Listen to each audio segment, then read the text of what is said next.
नमस्ते दीक्षा।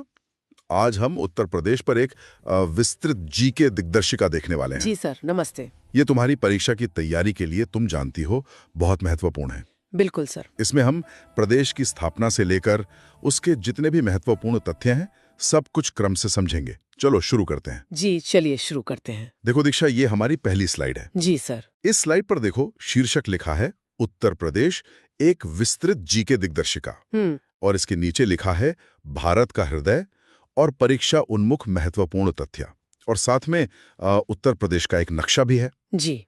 तो इसका मतलब साफ है कि ये गाइड विशेष रूप से परीक्षा को ध्यान में रखकर बनाई गई है। अच्छा। जिसमें उत्तर प्रदेश से जुड़े जितने भी जरूरी तथ्य हैं वो शामिल हैं।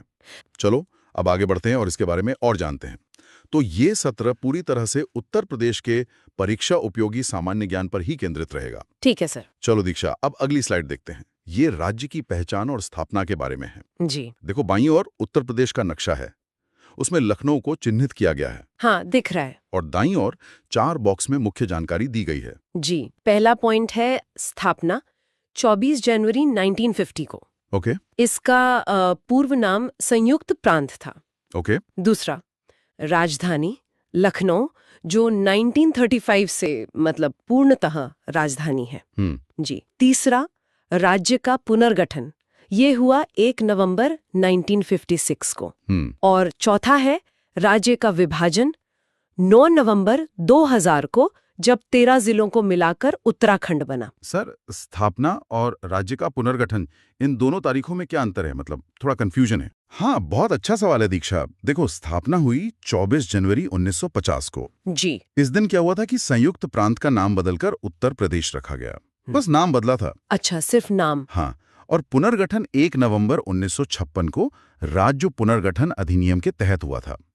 इसमें क्या था कि राज्यों की सीमाओं में प्रशासनिक बदलाव किए गए थे। समझ गई सर। तो परीक्षा के लिए ये चारों तारीखें, स्थापना, पुनर्गठन और विभाजन, ये बहुत ही महत्वपूर्ण हैं। ठीक है सर। दीक्षा, अब हम प्रदेश के राजकीय प्रतीकों के बारे में जानेंगे। जी। इस स्लाइड में देखो, बीच में उत्तर प्रदेश का राजकीय चिन्ह है और उसके चारों ओर 6 और प्रतीक दिखाए गए हैं। हाँ सर, एक हिरण, एक पक्षी, हाँ, एक पेड़, एक फूल, हॉकी स्टिक्स और राजकीय चिन्ह का एक बड़ा रूप भी है। जी। चलो इन्हें एक एक करके देखते हैं। राजकीय पशु है बारहसिंगा। बारहसिंगा। राजकीय पक्षी है सारस, जिसे क्रॉच भी कहते हैं। राजकीय वृक्ष है अशोक। राजकीय पुष्प पलाश। और राजकीय खेल है हॉकी। जी। और राजकीय चिन्ह है एक वृत्त में 2 मछली और एक तीर धनुष। सर, इस राजकीय चिन्ह में ये 2 मछली और तीर धनुष का क्या मतलब है? देखो दीक्षा, ये चिन्ह जो है वो प्रदेश के ऐतिहासिक और सांस्कृतिक विरासत को दर्शाता है। अच्छा। 2 मछलियां अवध के मुस्लिम शासकों का प्रतीक हैं। और तीर धनुष? तीर धनुष को हिंदू भगवान राम का प्रतीक माना जाता है। ओह, ये तो बहुत दिलचस्प है। हाँ, ये सभी प्रतीक सीधे तौर पर परीक्षाओं में पूछे जाते हैं, इसलिए इन्हें याद रखना बहुत जरूरी है। जी सर, याद रखूंगी। चलो दीक्षा, अब प्रदेश के भौगोलिक विस्तार और सीमाओं पर नजर डालते हैं। जी। यहाँ भारत के नक्शे में उत्तर प्रदेश को हरे रंग में दिखाया गया है और उसके पड़ोसी राज्यों को भी चिन्हित किया गया है। हाँ सर। और दाईं ओर 5 महत्वपूर्ण तथ्य दिए गए। जी। पहला तथ्य है क्षेत्रफल, जो है 2,40,928 वर्ग किलोमीटर। ओके। यह भारत के कुल क्षेत्रफल का 7.33% है। क्षेत्रफल में स्थान चौथा है। चौथा। सीमावर्ती देश नेपाल है और सबसे लंबी सीमा मध्य प्रदेश के साथ और सबसे छोटी सीमा हिमाचल प्रदेश के साथ लगती है। सर, क्या हमें ये 7.33% वाला आंकड़ा भी याद रखना होगा? हाँ दीक्षा, बिल्कुल। कभी कभी परीक्षाओं में प्रतिशत भी पूछ लिया जाता है। ये जानना महत्वपूर्ण है कि उत्तर प्रदेश का क्षेत्रफल भारत का कितना हिस्सा है। ठीक है सर। तो संक्षेप में, क्षेत्रफल में चौथा स्थान, सबसे लंबी सीमा मध्य प्रदेश और सबसे छोटी हिमाचल प्रदेश के साथ, ये मुख्य बिंदु हैं। जी। अब अगली स्लाइड में प्रदेश का प्रशासनिक ढांचा समझते हैं दीक्षा। जी सर, इस स्लाइड में देखो, प्रदेश के नक्शे के चारों ओर 5 बड़ी संख्याएं दी गई हैं। 18, 75, 351, 80 और 31। जी। ये संख्याएं जो हैं, ये प्रशासनिक इकाइयों को दर्शाती हैं। प्रदेश में 18 मंडल हैं। 18 मंडल, 75 जिले, 351 तहसील, 80 लोकसभा सीटें और 31 राज्यसभा सीटें हैं। सर, ये 80 लोकसभा सीटें होने का क्या कोई विशेष महत्व है? हाँ, बहुत ज्यादा। दीक्षा, भारत में सबसे ज्यादा लोकसभा सीटें उत्तर प्रदेश में ही हैं। अच्छा। इसका मतलब ये है कि राष्ट्रीय राजनीति में और सरकार बनाने में उत्तर प्रदेश की भूमिका बहुत ही महत्वपूर्ण हो जाती है। समझ गई सर। तो प्रशासनिक दृष्टि से मंडल, जिले और संसदीय सीटों की संख्या याद रखना अत्यंत आवश्यक है। जी दीक्षा, अब हम राज्य के विधानमंडल के बारे में जानेंगे। जी सर। देखो, स्लाइड को 2 भागों में बांटा गया है।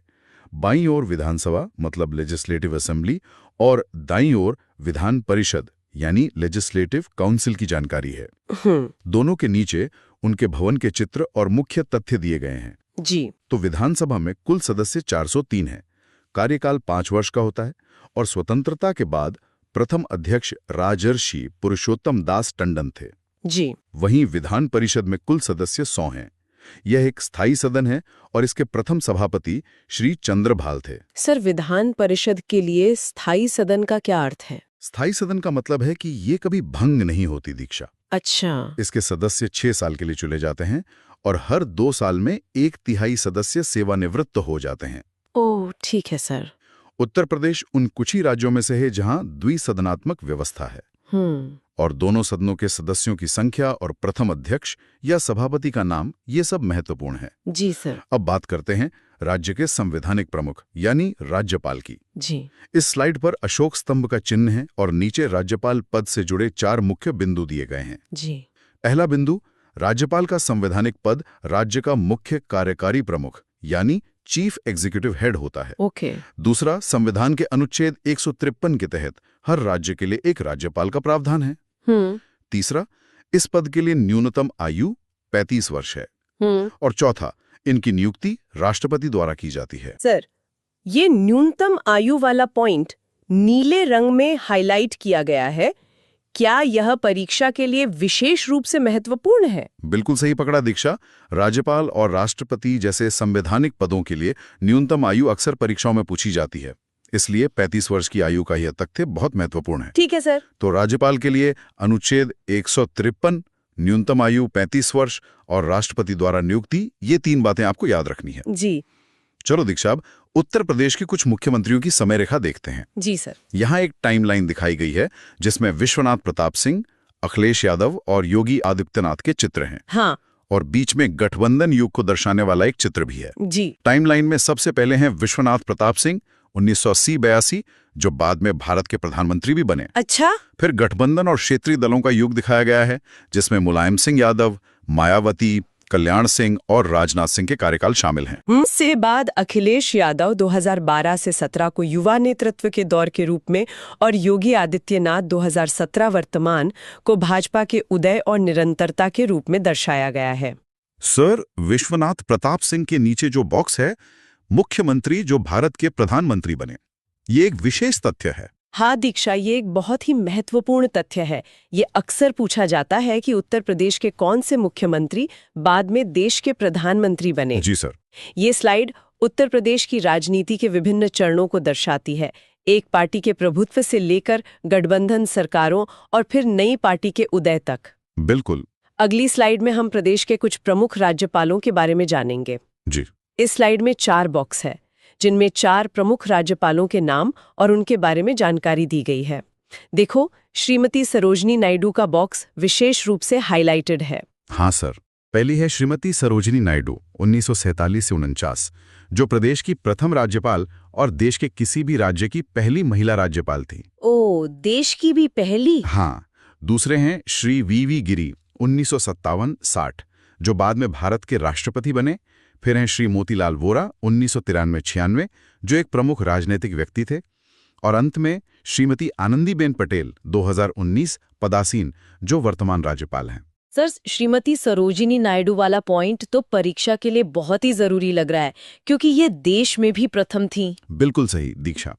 ये तथ्य कि वह न केवल यूपी बल्कि पूरे देश की पहली महिला राज्यपाल थी, इसे अत्यंत महत्वपूर्ण बनाता है। ये सवाल कई बार पूछा गया है। जी सर। तो राज्यपालों में प्रथम कौन थे, कौन राष्ट्रपति बने और वर्तमान में कौन है, ये याद रखना जरूरी है। ठीक है दीक्षा, ये स्लाइड प्रदेश में प्रथम से जुड़े महत्वपूर्ण तथ्यों पर है। जी। यहाँ 6 अलग अलग बॉक्सेस हैं जिनमें आइकॉन के साथ प्रदेश की प्रथम उपलब्धियों के बारे में बताया गया है। जी सर, चलो देखते हैं।